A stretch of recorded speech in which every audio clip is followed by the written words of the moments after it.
So, this is the hand. Okay, hand. Okay. So, you amputated the hand. Pain signals, before the cut, right? Came from here, DRG, spinal cord. Right? Now, they cut the hand. What happens?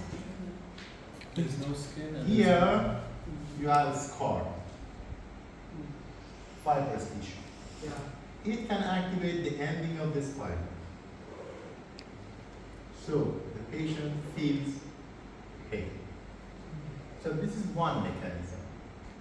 So, if you correct this scar, if you remove it from the skin, pain relieves. Okay, so one possible mechanism. There are also other mechanisms related to the brain. The brain never ignores this part. Okay? So this is phantom pain. So let me go on.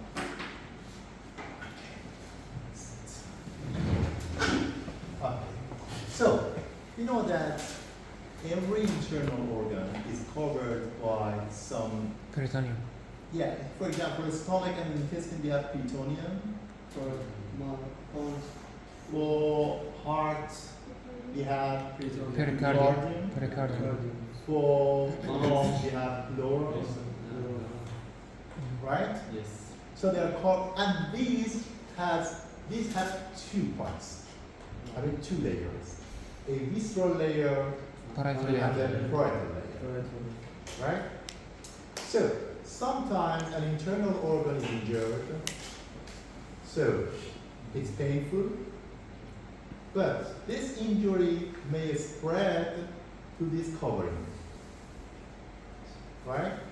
Sometimes the injury is strong and it's actually spread, so it also actually affects the parietal layer. But innervation of the visceral layer and parietal layer is different. The parietal layer is innervated by somatic nerves, spinal nerves, like the skin, right? But the innervation of parietal layer is by way of autonomic nerves. So we have one single injury, but two sets of nerves are activated. Visceral nerves, somatic nerves. So sometimes we have visceral pain, at the same time we have parietal pain. So parietal pain happens when visceral disease spreads to the parietal peritoneum, parietal pleura, or parietal precox. So the type of pain here is shock, because it's somatic. But the type of visceral pain is vague and dull. You know dull? Yes. Dull. DULL. Right? So, now, with this knowledge, let's consider appendicitis. Inflammation of the appendix. Right? So, appendix is a visceral part of the body. It has two innervations. One is visceral innervation by way of sympathetic nerves. So from here, fibers go to segments T10, thoracic 10, right? Another one is parietal pain. So innervation of the parietal peritoneum over the appendix, right? So when there is pain here, they go through the spinal nerves to segments L1. So a single injury activates two nerves. One of them goes to lumbar 1, another one goes to T10. Right? Parietal pain is a somatic pain, so it's shock. But visceral pain is a visceral pain, so it's dull. Right? Localization in somatic pain is high. So the patient feels this sharp pain exactly over the appendix, right lower quadrant. Here. That's why between the umbilical and the superior iliac spine. Yeah, so right lower quadrant, Yeah. here, right? So umbilicus, you can divide it into 4 quadrants. You can feel pain here on the right side, right? So this is the sharp pain originated from the parietal layer of the peritoneum over the appendix. But fibers that go through the sympathetic nerve to the thoracic 10 level, they carry visceral pain, which is dull, right? But visceral pain is referred. Visceral pain from the appendix is referred to an area around the umbilicus. So the pain area is here because the appendix is here, but the patient feels the pain In the here. So the patient has 2 pains: a sharp pain here, Referred pain. and a dull and referred pain here, right? Yes. So this is why, for example, someone who has a heart attack, they feel a sharp pain in their chest, but they feel a dull pain in their arm. Yes. Same thing. Yeah, exactly. If the myocardial infarction spreads to the parietal precordium, they feel sharp pain in the chest. Listen. What about those who have a heart attack but they feel it in their stomach? Yes, sir. Difference? Yes, like. So actually the origin is different. No, like it's in their heart. There's a hole in their heart, but they feel their stomach hurting. No. No. Usually this doesn't happen. They feel that they have pain. Actually, if they have pain here, it means there is nothing wrong with the heart. Because heart pain Refer to spreads to the left heart and in the chest also, right? But sometimes the patient feels pain here Yes. and they think that it's from heart. But if you specifically test and examine this patient, you may Stomach. find a problem with the stomach, a peptic ulcer usually. But it should be verified by other tests. No? So,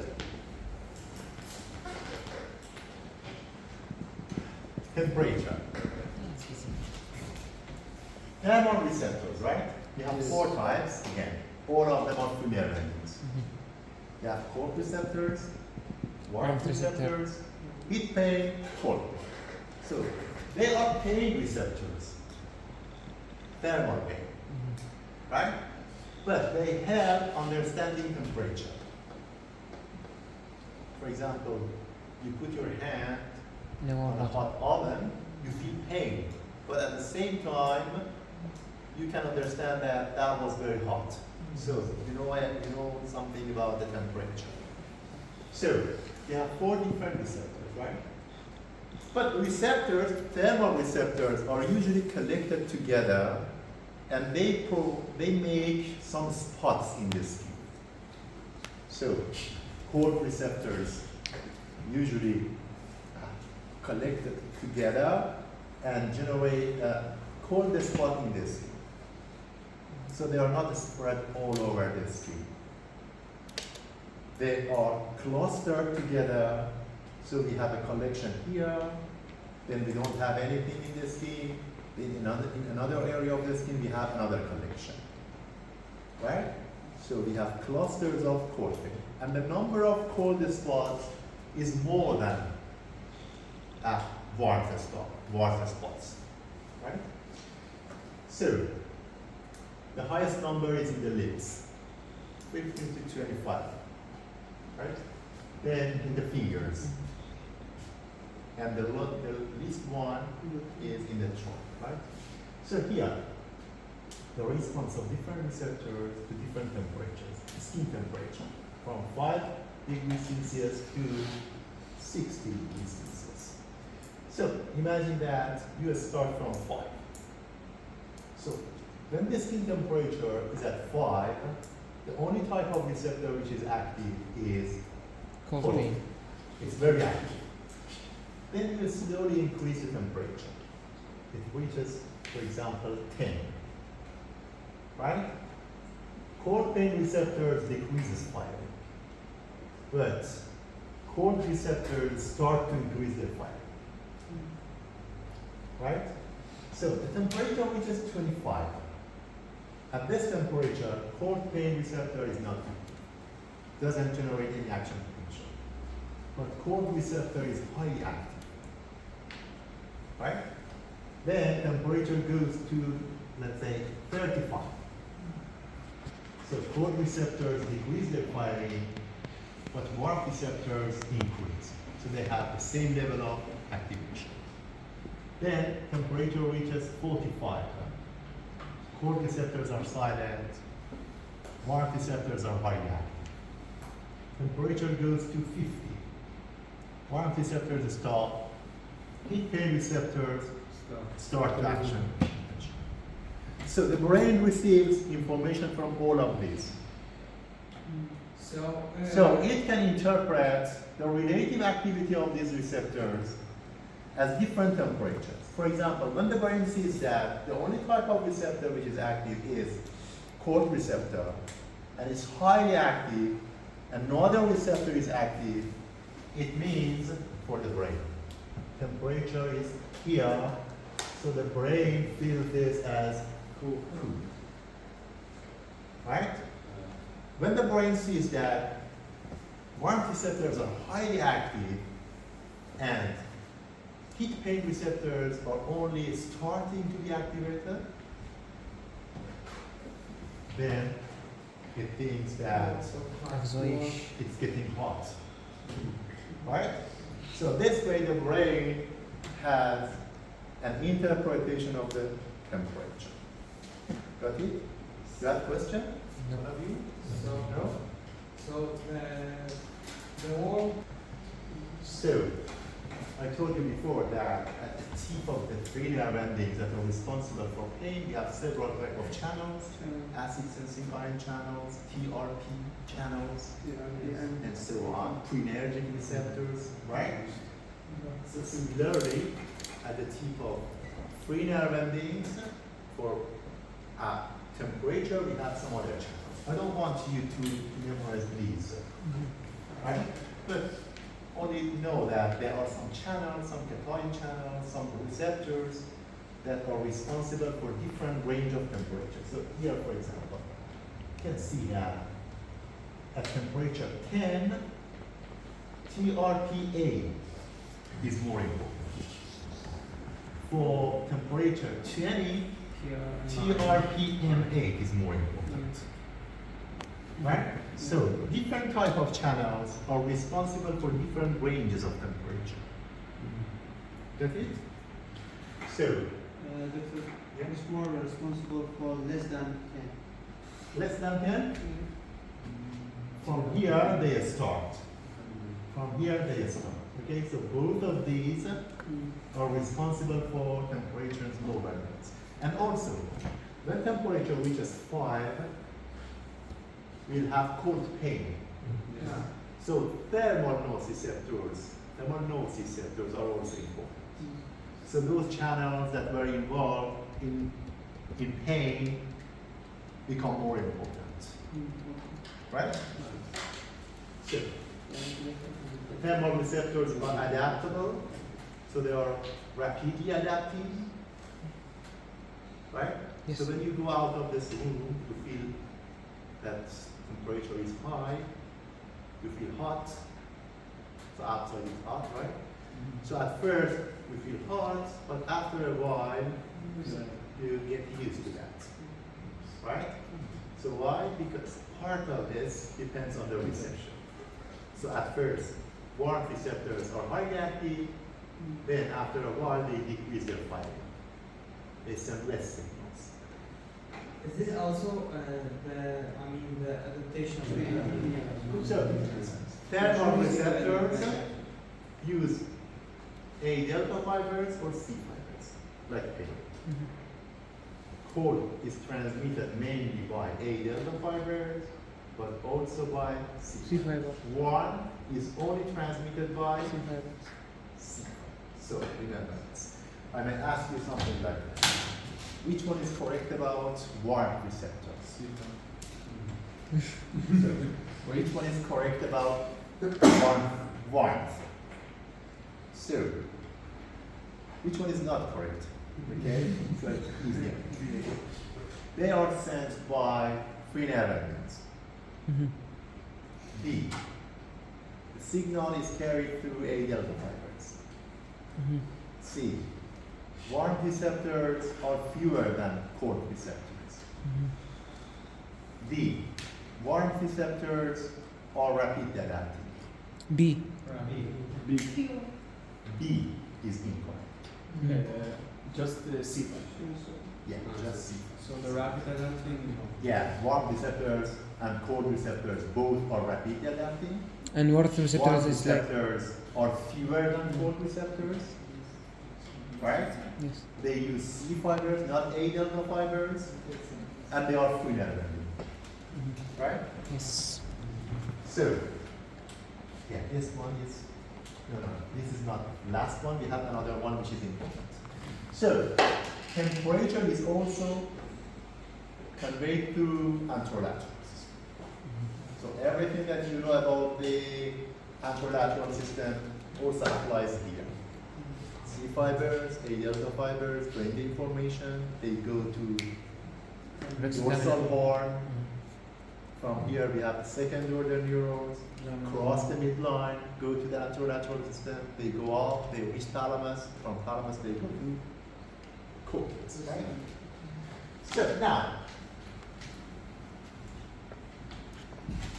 there is a patient with car accident, right? And there is a damage in the spinal cord, but the damage is not actually related to the entire spinal cord. I mean, it only damaged half of the spinal cord on the right side. Okay, and you examine the patient. You think that, and you find that pain, so actually I told you the answer, okay? So it's on the right side, right? It's only halfway. So let's predict the symptoms. Okay? So imagine that this happens in lumbar segment, like lumbar segment 1. Yes. Okay, so what are the symptoms in this patient? Let's start with movement. Voluntary movement. What happens to the voluntary movement? We're walking the same side. The voluntary movement will walk in the same side. And Okay. the pain and temperature in the opposite side. Pain and temperature in the opposites. Yeah. Touch, vibration, and position. Also, In the same side. I think. Same side. Yeah. Why? It's Why pain is blood on the opposite side? Because of the pain fiber is across the spinal cord and go to the opposite side of the spinal cord. They come from one side and go through the spinal cord. So they come and then from left, opposite to right. enter the spinal cord, go to the right, they go up, but Yeah. here it is cut. Okay, yeah, exactly. So the patient cannot feel pain on the opposite And side. What about temperature? temperature? Also, Lost. pain and temperature. But the vibration, Vibration. and the touch, voluntary receptive. movement. So, no, Stop on the no. Only focus on sensation. Touch, vibration, position. Why they are lost on the same side? Because they continue on the same side of the fiber, the nerve fiber that is responsible for the touch. Which and part of the vibration. spinal cord Which one? is responsible for this sensation? Yeah, which part? Anterolateral system, you mean? Which tract is responsible for this? Spinal thalamus is for pain, vibration, pain, temperature, H and theta. Okay? That was So what parathalamic. about touch, vibration? Dorsal, Grasses and thalamus. dorsal medial limb dorsal column, Medial medial lattice. lattice. Yes. Dorsal column, right? Yes. So in the dorsal column, in this patient, which fascicle, which, I don't know, what do you call that? Nucleus. Fasciculus, right? Uh-huh. Each of those two fasciculi is interrupted. Gracilis. Why grass? Because it's Lower. Comes for our Number one, right? Yes. Exactly. And what about movement? You told me that movement movement is on the interrupted same on the side. same side or on the opposite side? And this No, is same that. side. Why? Why the same side? Corticospinal tract is the same side. It's have No. cross on in just the middle of the gut. Yeah. So So cross is higher than the higher. cut. So Yes. So fibers already crossed, yeah, already crossed. right? Okay. And So, about- so you know dermatomes. Yes. yeah. So one more point that is not in your book, okay? Because you know everything now. Okay. So I told you that lumbar one segment is destroyed. Mhm. Okay. So you told me that below this cut, pain and temperature on the opposite side, touch and position on the same side are lost. Mhm.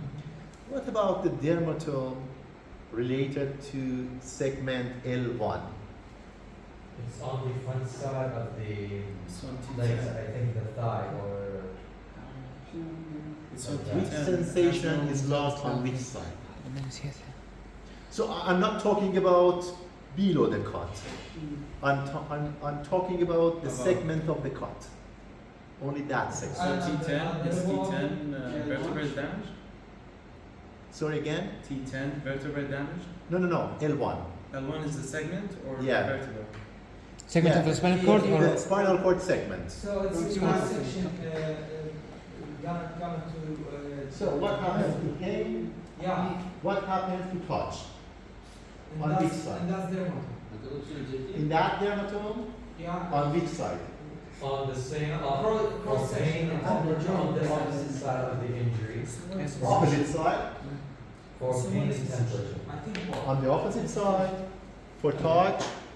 No, on the same side for touch, on the opposite side for pain and temperature. So it's similar to segments lower than the cut, you mean? I think the range is deposit. There's no. Why? stop. Because disaster. It will be same and the same and then. Our segment, lower segment, they will have pain. Yeah. But the cut is in L1, so just T12 will have pain. So, they should first enter the segment, No. right? Then go up and down. Yes. Yeah, we have two fibers. After that, will ascend on the same. Okay. After that will be. So now, one segment is destroyed on halfway. But we should still be able to feel pain because for example, Because level the- L1 it has been damaged, but the fibers which were going to level L1, they also went to level L2 and to level T12. Okay. So from T12, we should T12 still Where? be Where they are divided to go upward Those and are not downward. ganglion when we enter And from the dorsal root No, ganglion? when the enter posterior lateral bone. So, This is first down. they should enter the L1, Yeah. Yes. then they should go up or down. Yes. But L1 is destroyed. Okay. When they enter, Then there's no there is no segment here. So they cannot go up and down. Then there's zero pain. So on, it the doesn't opposite, pay. on the opposite side, there's zero. On both sides, there's zero pain. The entirety of L1 is zero. Both sides. Yes. Yes. Yeah. So this is important.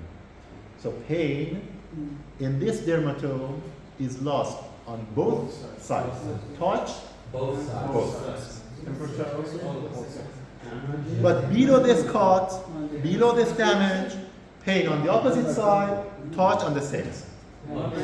Got it? yes. Okay, so we call this condition Brown Sequard.